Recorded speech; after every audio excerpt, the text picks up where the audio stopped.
In the last segment, we looked at determining how to do Lewis structures, Vesper structures, and using our electronegativity chart to determine structures like this, and then from there determining if we have London, dipole-dipole, and or hydrogen bonds. The reason that we care is that it helps us determine how certain substances will react with other substances, and in particular water. And we're going to start our exploration of that with segment 4, which begins with liquids in terms of solutions. Now, most of the time we are interested in aqueous solutions, and that means solutions in which the solvent is water. Okay? Now, from the prior segment, water has a significant amount of intermolecular forces. And the reason for that is that it has London forces, it has dipole-dipole, and it has hydrogen bonds. And it has it in multiple places because it has 2 partially positive hydrogens here and a very polar oxygen there. Okay? Page 12. Again, since water is most important for this and other biological sciences, for the most part, we stick with aqueous solutions.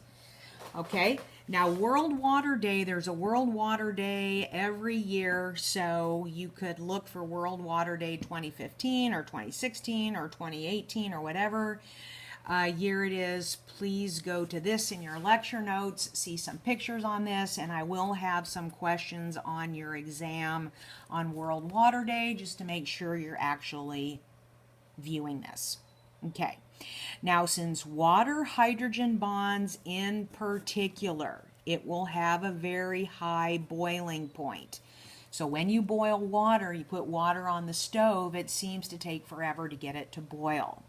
It has a high heat capacity, or the ability to absorb heat before changing temperature. Okay, so you go up to Lake Michigan, for example, okay, and the water is still 50 degrees. There's a reason for that. You need to keep the ocean waters constant in terms of temperature, or you get horrible, horrible weather like hurricanes. Okay, so climate change. People seem to not believe climate change, but all you have to do is look at the weather patterns and see that the climate is changing. And in part, it's because the oceanic temperatures are finally starting to change. Okay? Vapor pressure. Vapor pressure is reasonably low, but again, the more you heat up the water, the more vapor you're going to get into the atmosphere, the more precipitation you're going to get. Okay? That's just the law, basic law of the conservation of matter. Surface tension. Water in particular has a very high surface tension, which means you form, amongst other things, a meniscus at its surface, and we'll see that in the lab. You also see, for example, bugs look like they're walking on the surface of water, or you could float a needle on the surface of water. That's because of the hydrogen bonding between neighbors at the surface that creates surface tension. And so as a result, water is very, very stable and makes a very good solvent. Okay, so a solution is made up of a solute and a solvent. The solute is that which is being dissolved.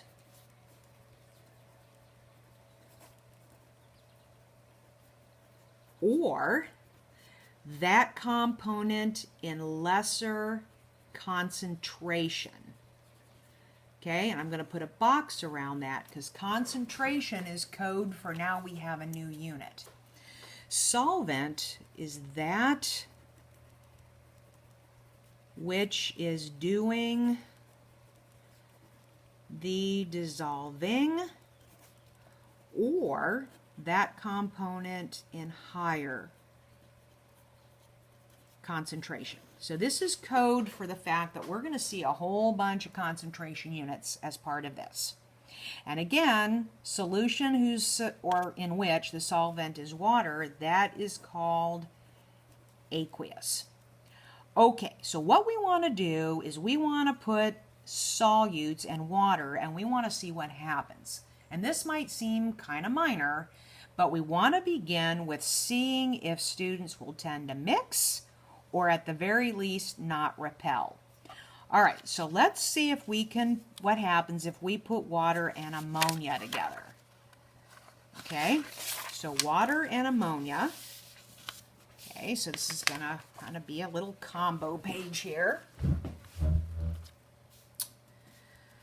So water, here's our Lewis structure, here's our ammonia. Okay, so you have to ask yourself, is there anything about those that will make them want to attract?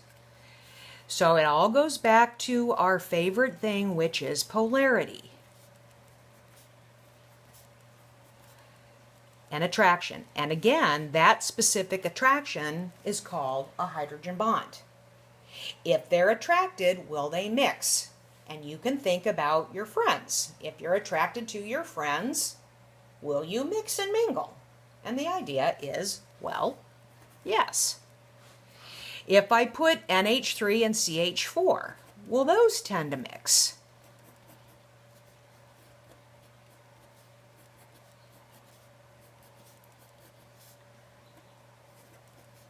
Well, the ammonia is polar, but the CH4 is not.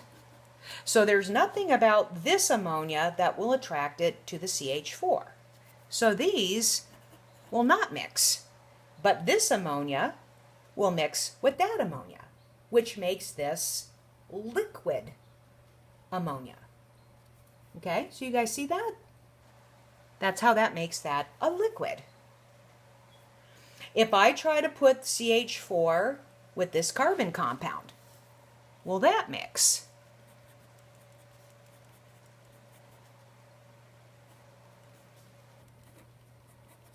Hydrogen, hydrogen, hydrogen, hydrogen, hydrogen.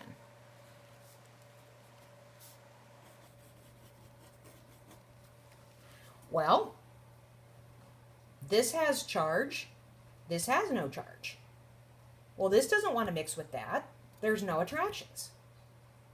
But this would mix with this, or this would mix with water, or this would mix with that, but not with that, because they're not alike. There's nothing attracting there. But this CH4 would mix with that CH4, not because they attract, but because they don't repel. So these two, the answer would be no. And then if I take that carbon compound, put it with the water, I pointed, but I'll go ahead and make my drawings here. So you see how important it is to be able to draw these Lewis structures? Okay? So the pattern here is if the solute and solvent are alike, charged, charged, charged, charged, they will mix. Not charged, they're alike, those will mix. If they're not alike, charged, not charged, no. Charged, not charged, no. Okay? This is called like dissolves like, and this is really, really, really humongously important. Okay?